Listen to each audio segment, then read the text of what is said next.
প্রবাসী ভাইদের সাথে সপরিবারের সদস্যরা বেঈমানি করে, এই জন্য কিছু নসিহত করুন। আহারে ভাইরে, আমি 10 বছর প্রবাসে ছিলাম, আমি বুঝি প্রবাসীদের এই কষ্ট, এই কষ্টের কোনো শেষ নাই। সারা জীবন উপার্জন করে কাউকে খুশি করতে পারেন, এত দেওয়া দেওয়ার পরেও মানুষ কি হয় না, খুশি হয় না। এত নাশকর, এত অকৃতজ্ঞ আমরা, এত নিমক হারাম আমরা, যে যা দিছে আলহামদুলিল্লাহ, বাপ মা পর্যন্ত খুশি হয় না, স্ত্রী পর্যন্ত খুশি হয় না, অন্য মানুষ তো পরের কথা, শুধু চাই চাই চাই। প্রবাসীদেরকে আমি বলি সব সময়, কিছুদিন আগে সাউথ কোরিয়াতে গেছিলাম প্রবাসীদের একটা বড় প্রোগ্রামে, আমি বলেছিলাম যে আমাদের প্রবাসী ভাইদের অবস্থা হলো, এই বেচারাদের কোনো দেশ নাই, প্রবাসীদের কোনো কি নাই, দেশ নাই। কিভাবে দেশ নাই?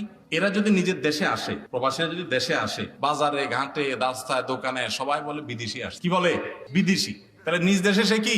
বিদেশি।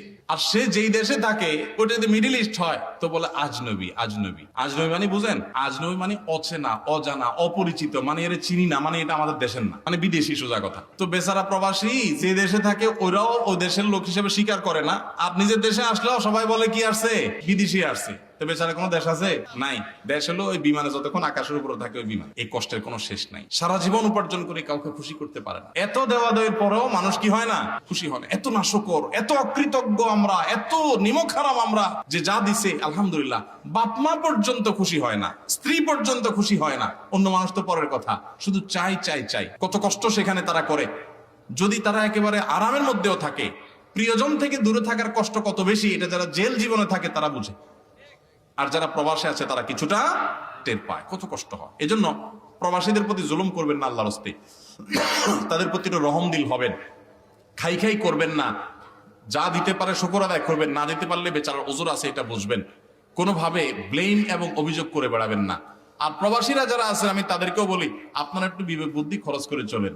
যা কামাই করেন সব ঢাইলা দিছেন, একদম বউয়ের কাছে, বাপের কাছে, ভাইয়ের কাছে, মায়ের কাছে, সব দিয়ে দিছেন, নিজের হাতে কিছু রাখলেন না। এরপর দেখা গেল বউ যদি অমানুষ হয়, চম্পট। আছে না নাই? প্রবাসে থাকে তো বউরের কাছে পায় না, দূরে থাকে, মিস করে অনেক বেশি, ফিল করে অনেক বেশি, মহব্বতের ছোটে টাকা পয়সা সব বউয়ের নামে দেয়। আপনার তো ইসলাম এটা বলে নাই, বউরে কিছু দেন, তুমি খরচ করো স্বাধীনভাবে, বাট আপনারটা আপনার কাছে রাখেন।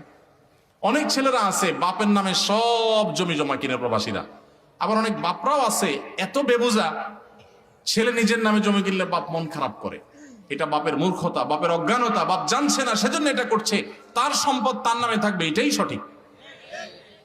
আপনার নামে থাকতে পারে, আপনার সে যে জমি বিক্রি করে গেছে সেই জমিটা আপনার আবার কিনে দিল, বা ওই পরিমাণ জমি কিনে দিল, টাকা দিল, বা আরো এক্সট্রা কিছু আপনাকে দিল গিফট হিসাবে। ঠিক আছে, বাবা অনেক কষ্ট করছে, এক সময় আমার বিদেশ পাঠাইছে, ঠিক আছে আমি বাবারে 2-4-5 বিঘা জমি কিনে দিলাম বা ওইটা করে দিলাম, এটা করুক, সে এটা অনুদান, এটা ক্লিয়ার, তাকে হাদিয়া, আর নিজেরটা নিজের কাছে থাকবে। এই হিসাবগুলো আলাদা আলাদা না করার কারণে পরে একসময় ভেজাল হয়। আমরা হলাম, সব লোক হলো মুখে মুখে মিষ্টি, আতে আতে বিষ, দাঁতে দাঁতে মিষ্টি, আতে আতে বিষ। উপর দিয়ে বলি না না না আমার নামে দরকার নাই, সব তোমার নামে হোক। কদিন পরে এবার বলি না এগুলো তো আমার কামাই করা জিনিস।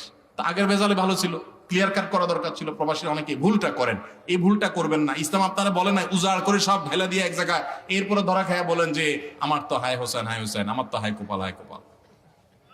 আল্লাহ আমাদেরকে সংশোধন হওয়ার তৌফিক দান। অতএব প্রবাসী ভাইদের প্রতি সবাই সদয় যেমন হব, প্রবাসী ভাইরাও বুদ্ধিদীপ্ত ডিসিশন নিব, চিন্তা ভাবনা করে নিব, এবং খুব হিসাব নিকাশ করে করব। অনেক প্রবাসী এখনো আছে নিজের অ্যাকাউন্টও নাই, টাকা সব আরেকজনের কাছে পাঠাচ্ছে। এই ভুল কাজগুলো করবেন না আল্লাহর ওয়াস্তে, এবং নিজের হাতে জিনিস রাখবেন যাতে করে কেউ আপনার সাথে বিট্রে করতে না পারে। আল্লাহ ওনাদেরকে বোঝার তৌফিক দান করুন।